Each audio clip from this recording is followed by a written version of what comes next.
आं दिनै बे निउस चेनेलाव फैनायनि गुबै थांखियानो जादों बारग' 13 थारिख एप्रिल सानखालि आंनि बियानै फिसा हिन्जावसा नामा सनिमा राभा आरो बेनि फिसायनि नामा जाहैदों मानाय राभा। गामिया बल्लामझरा। गथ' सासेनि बिमा बियो 13 बोसोर बैसो गथ'नि बिमा। लोगोसे न'खराव बिमा बुरै सासे जब्रा हालोदाव दङ। बे गथ'साया दिनैहाय गावनि न'खर संसार गारनानै बिसि फिसायखौ गारनानै बिमाखौ गारनानै बेंगलाव थांनो होननानै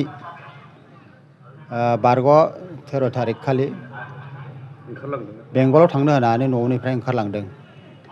मोनासिमाव जेबो खबर मोनैलाय फन खालामलायब्ला ओइदिननिफ्राय बेनि मबाइला सुइच अफ जानानै दं। दासिमबो बेजों खुनु जगाजग लानो हायाखै। दासिमबो मबाइला सुइच अफ कन्डिसनावनो दङ। बेखौ लानानै बिनि फिसाय लोगोसे न'खरा दाब दाब जायगायाव बेखौ नागिरबाय, नाथाय जेरावबो बेखौ दिहुननो हायाखिसै नागिरब्लाबो। जोबनायाव उफाय गैयैलाय बे जाथायखौ लानानै दिनै जोङो सराइबिल आउटपस्टआव फैनानै बे पारपासाव जों मोनसे FIR साबमिट खालामनानै फैबाय। जोबनायाव आं बेखौनो फंसे बाथ्रा रायजो राजानिसिम खावलायनो नागिरो, जाय गथ'साया दिनै न'खर संसारखौ नागारनानै गोमाना दं, सोरबा अनसुला अनसुलि रायजो राजाफ्रा बबावबा लोगो मोनबाय बायोब्ला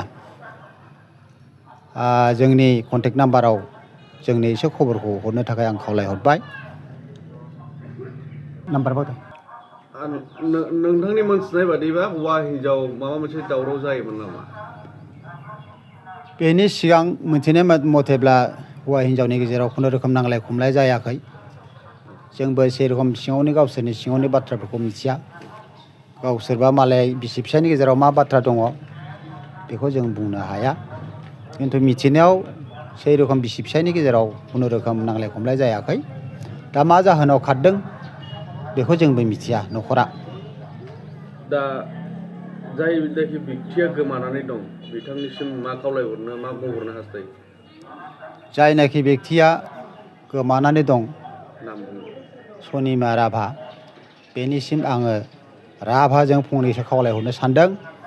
मा सनिमा, नोंनि आमाय बुदि असुस्थ अबस्था आरो पमरसा लेखा फरायमा पातंगी साबतै उगना गाना नों एपिनगो संसारो चले बले थाखायमोन। नों बानुगना बैरा चले बले पांचैमोन। आं खोब हापा संसार खावलाय बेसेता हासायमोन नों बान एपिनगो संसार चैमोन। एपिनगो संसार सारथवाय एपिनगो बालफायमोन जोगसादुमोन बेनामसा रेजि सानिगमोन। आङो ने पतंगाय प्रिंनि नेलागन खावलाय बेसेतौ। हाब्रामाय नों तो बर्तमान थि नों जाजिबि पां आं इनि हापा संसार खावलायाखि माने नों हासायमोन जुदि आरो खोब साजों दतवा स्कुल फरायता खोब बालफोर खोब नेमा आटां बख्रान नों दासना अपनी आमायाव अबस्था बिगिने पांता तेवो फेरे खोब नेमा आखि तेवो सेमबांगना बरिसिन बदे नांता ते सामसिक दन सुंसुं मना नान खुटी अमरा खरंता आखि माने आं बादासम मानसा मुना इगन लेतना गुलिता बकम पांता आखि तेवो सेमबांगना नों जुदि सुंसुं मा खोब बालफोर खोब नेमा आखि याव इनुरोध आं उनुरोध आं लिलुगु चंमोन लिलुगा बर्तमान आखि लिलुगु चंखि तो दसमानसा आं उनिबांति सुंसुं पांता आखि जुदि इनिबान जुसुमिनिया जुदि उठुंबा संसार साने जुदि बुलटोरन आं माफिया आखि माफिमोन जुदि हमरा खोब हासे माबार जुदि बालफार संसाराय खोब नेमा आखि तियान आं इयान खावलायो कि निमिसिका इबेन दुसनवा लेतो समय बेना दाखम लेतना लेतो समय तो आं तो ओकदा समानसमोन किन्तु आं टिप के प्रिं फैतो नम्बर फोन गासे बाटा आं साबकटाय ति आमिनि फुंकुराले बकन दुनतामान आमफ्राय जखन आर नगुं फैयो आमे बाराबाटा सोंवा अतो नां बेंगलाव लेतना बकन दुनता आखि ति उसन नायतना आं फिजिके बेंगलाव इसे कल गासेव आं कन्टेक्ट गासेव कुनु खबर सबर तंसा मानसो बटा मानसो बकन दुनता आखि